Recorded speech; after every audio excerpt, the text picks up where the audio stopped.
Five, four, three, two, one. Welcome to another exciting special edition version of Security Guy TV and SecurityGuyRadio.com with my special guest, Mr. Paul Timm. Welcome to the show, Paul. Thank you very much. Glad to be here. Now, you are author of School Security, and you're a school security expert. This is a big deal, and I'm really excited about this because this is kind of something dear to my heart. I used to do private security for about 15 schools here in LA, 15 private schools. And what we're going to talk about today is the ASIS School Security Council and their special offering in the Security Cares program. But first, let the listeners give us a little bit of background on yourself and where you come from and your expertise. Yeah, I appreciate that. Thank you. I grew up at Argonne National Labs, which is a Department of Energy facility. My dad worked there for 15 years and was always a member of ASIS International and held a CPP designation and became a lifetime CPP holder. He's now deceased, but he started a firm called Rita Security in 1984. And, I just kind of saw what was going on. We approached it from an engineering perspective. And in the late 90s, I joined the firm. Not long after is when the Columbine situation happened. And in a short order, I was asked to give a presentation with the Chief Deputy District Attorney of Jefferson County, Colorado, who prosecuted that. And so while they really focused on the emergency response, what we had done is really focus on the prevention side of things. And so that's my background. I hold a PSP and I get to speak at conferences all over the country and sometimes outside of the country. And I sit on, as you mentioned, the ASIS International School Safety and Security Council. Excellent. Now, we're going to talk about today the Security Cares program. That's taking place on Wednesday, September 27th at 8:30 a.m. through Thursday, September 28th at 1 p.m. And, of course, that is part of the ASIS International Security Expo. Oh, boy, Paul, I have a little help there. And so the Security Expo, as you know, is ASIS's big program. You can find out more information about that at securityexpo.org. And it takes place in Dallas this year. Of course, you'll be in Dallas, right? That's going to be September 25th to the 28th in Dallas, Texas. All right, so now that we have all that graphic stuff out of the way, let's get back to talking about what exactly the free active shooter workplace violence education program is and what Security Cares is, because you're part of this, and this is kind of a big deal. You can go sign up for this at everbright.com, and if you're attending ASIS through securityexpo.org, get some really valuable information for free. I mean, this is a no-brainer. People should be doing it. Tell us about that. Yeah, and I'm glad you mentioned that. It's all true. Last year was the first year that ASIS International introduced this. It was in Orlando, and it was just a couple months after that terrible nightclub incident where many people died. Yeah. And they said, wow, we're having a big security expo in their town.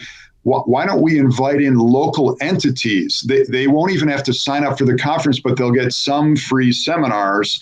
And so let's bring in hospitality hotels. Let's bring in healthcare schools. And so last year we did that sort of as an inaugural type thing. And then this year, as you know, violence in the world is only seeming to escalate, and we'll be in Dallas. So they said, what can we do to make this something where we'll open our doors to local entities for programs, which we'll be doing, and I'll talk about those in just a moment, but it's going to be right on the floor of the exhibit so that after my presentation, which is going to be a tabletop exercise, we're going to walk those people that attended from the community right through some exhibitors that could help them out in being more prepared for emergencies.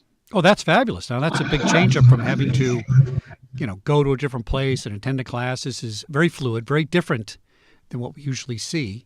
And I'm very excited about that. Excellent. Now, let's talk about workplace violence as it pertains to schools. I think a lot of people, for some reason, separate the two. A school is a workplace, first and foremost, I think, because it's not just the students, it's also the teachers, facilities, maintenance, vendors, third parties, right? And then it's also a school. And what I used to get frustrated about when I was running security companies is I'd go to my clients and say, hey, let's do some active shooter training. and then they'd say, well, we have a fire drill. And I go, it's not the same thing. And there's never been a fire that I can remember in a school in 50 years, but we keep drilling for that. And at the time, this is back in the 90s or late 90s, 2000s, we did not drill for active shooter. What is your up-to-date experience with this? Is it being received more by the schools and the administrators? Are they participating in this more? Or do we still have this not going to happen here attitude? Well, it's kind of a mixture, but let me be perfectly clear on this. It was now we're just 59 years removed from the great fire that happened in Chicago at Our Lady of the Angels Catholic School, where almost 100 people died. And of course, nobody was ready for a fire. There were people who refused to leave the building. They didn't have fire extinguishers. And then the federal government stepped in and said, wow, we really should have, fire systems in schools. We should have fire extinguishers, fire retardant materials, and drills. And parents rose up in those days and said, well, wait a minute, our kids will be traumatized if they hear a real fire alarm and they've got to go down the stairs and out the door. And what if it's cold outside, which, by the way, happens here in Chicago. I know you don't know anything about that. I don't. But they felt like, that would be overkill. But what has actually happened, and you alluded to this, although there's been fires in schools, because we've been prepared for them, there has not been a single fatality in the last 59 years. And what that illustrates is if we're prepared, even if there are emergencies, we have a much better chance of enduring and surviving. And so with what we have with active shooter is by the way, far less invasive, because we're not having to leave the building. We're closing and locking our door and being quiet for a few minutes until somebody gives the all clear. And now I think almost every state has a law that you have to do at least one of those drills per year, which I think is really great because it gets us ready for it. But I will say, going back to your other comment, there is still a Mayberry mentality. And a lot of places will say exactly what was said at Sandy Hook or at Columbine. We can't believe that it happened here. We've got such a safe community. And what we're trying to do is not scare people. We're trying to upgrade their awareness and prepare them so that we can help prevent or be prepared for these kinds of emergencies. Well, fair points. Fair points all. What would you give advice? How would you give advice to a school administrator that's watching this? How would you get them to? How would you get them to raise their awareness immediately, not through sensationalism and scaring tactics, but how do you get them to flip over from? I think even though it may not happen, I should do something about it. Yeah, it's a great question. First of all, if they were in Dallas, I would almost plead with them to come to this free event where they can get all kinds of tools and resources and all the rest. If they're not in Dallas, what I would say is you almost have to have a safety planning team. And the safety planning team is just going to have relevant stakeholders, emergency responders, and say, here's the whole really comprehensive look at school safety and security. What are the areas that we need to address, whether it's visitor management or making sure that we're compliant with drills, or just the fact that police officers have walked through the building and are familiar with it. All of those things help us be prepared without scaring everybody, because that's what we don't want. We don't want people to think that we're going to be the next Columbine, but what we do want is an awareness level raised so that we are see something, say something kinds of people. Now, that's an excellent point. I did a little bit of work in the maritime field back in the day. And I don't know if you're familiar with it, but the maritime security program is kind of run by the Coast Guard, and the Coast Guard comes in and says, you got to have a security plan for your facility. And that's law, right? Are schools going that way? Have you found that some states say, you know what, you better have a security program by law? Of course, OSHA kind of requires that in a way, right? But are you finding legislation is kind of moving this way to force people into doing this? Not force is not a great word, but you know what I'm saying. Right. Well, we're compliance oriented. So, I mean, that's, right. We do things when we know we have to. Otherwise, what we do is we follow the first law of loss prevention, which says this: effective loss prevention, which is what we all want, is always preceded by extensive losses. It's why our neighbor doesn't get a burglar alarm system until after their house is burglarized, or why we don't get a Department of Homeland Security until after 9/11. And yes, there are states, I would say probably even the majority of states are now saying there are certain things that you have to have in place. What we lack sometimes is the teeth to actually go out and make sure. Because remember, with fires, we have a fire marshal who's going to come and visit, right? So if you're not compliant, you're going to be fined. We don't have those kind of teeth in place with security. But you said earlier with administrators, that's where things start. If we have a top-down commitment from administrators, we're already way better off than we would have been otherwise. Now, can you speak to us about a transition period? When people say, oh, I don't have a program, I want to do it, it sounds like it's a big deal administratively, and there is a challenge to that. But really, explain to people how easy it is in one way to just kind of start doing this. I mean, what's the first step they're going to do to say, you know what, I'm in, let's do an active shooter school workplace violence program? Yeah, well, let me dispel a myth, because first of all, sometimes we feel like we're so far behind we're never going to catch up, and right. and that can feel daunting, and it just goes to the old adage: when is the best time to plant a tree? The answer is 20 years ago. When is the second best time to plant a tree? The answer is today.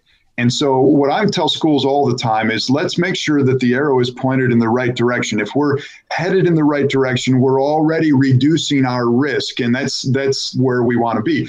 And the magic formula for doing that is always this. I'm going to give it to you free of charge for everybody that's listening. Here we go. It's collaboration plus consensus.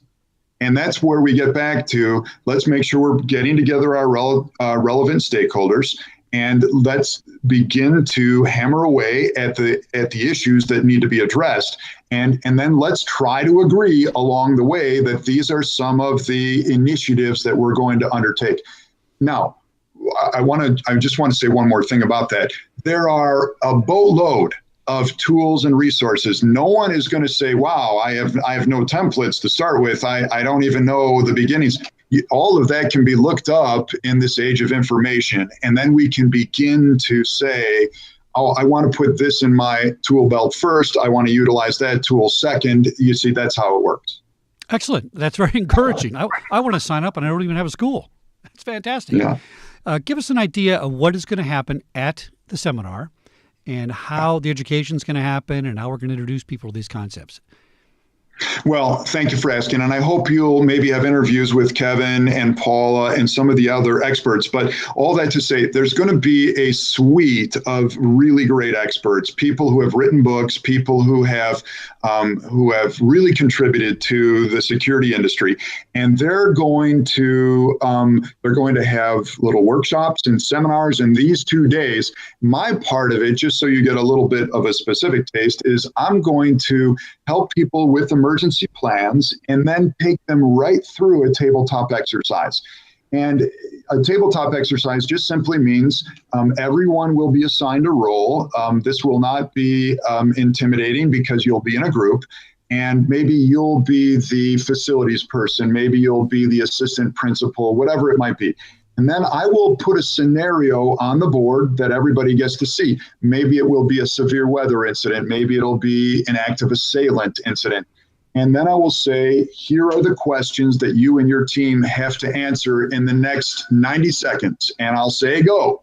And they'll feel the time passing. They'll say, what will they do first and why? What are their concerns? What things should they plan for to help resolve this issue?